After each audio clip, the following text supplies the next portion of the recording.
পৃথিবীর কোনো মানুষ যদি আপনাকে ঠগায় কখনো আঘাত নেবেন না, কারণ মানুষ বড় নেমু খারাপ, মানুষ বড় গাদ্দার। মনে রাখবেন, সব মানুষ পৃথিবীর একত্রিত হয়ে যদি আপনার ক্ষতি করতে চায়, কেউ আপনার ক্ষতি করতে পারবে না যদি আল্লাহ না চায়। মানুষ মানুষকে ঠগাইতে পারে, সন্তান বাবাকে ঠগাইতে পারে, বাবা সন্তানকে ঠগাইতে পারে, স্বামী তার স্ত্রীকে ঠগাইতে পারে। আল্লাহ কখনো তার বান্দাকে ঠগান না, কখনো না। আল্লাহ কখনো তার বান্দাকে ঠগান না। বরং ডাকার মতো যদি ডাকেন, আল্লাহকে বলার মতো যদি বলেন, সে আল্লাহ সুবহানাহু ওয়া তাআলা আপনার ডাকে সাড়া দেবেন। আপনি মনে করছেন যে এত ডাকলাম আল্লাহ তো সাড়া দিচ্ছে না, কে বলছে দেয় নাই? কিছু কিছু সময় এটা আপনি বুঝতেছেন ভুল। একটা সময় ধরেন, আপনি যখন আপনার বয়স 7 বছর 8 বছর ছিল, 5টা টাকা পাইলে মনে করতেন লাইফের এটাই সবচেয়ে সুখের মুহূর্ত, কারণ 5 টাকা দিয়ে এখন একটা আইসক্রিম কিনে খাবো।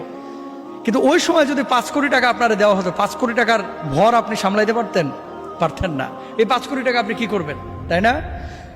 আপনি কখন কোনটা আপনার জন্য প্রয়োজন এবং কোনটা কখন আপনাকে দিলে আপনি এটাকে যথাযথভাবে কাজে লাগাইতে পারবেন, এটা আপনিও জানেন না, আমিও জানি না। জানেন কে? আল্লাহ সুবহানাহু ওয়া তাআলা। সুতরাং আল্লাহকে ডাকেন, আল্লাহর সাথে বোঝাপড়া করেন।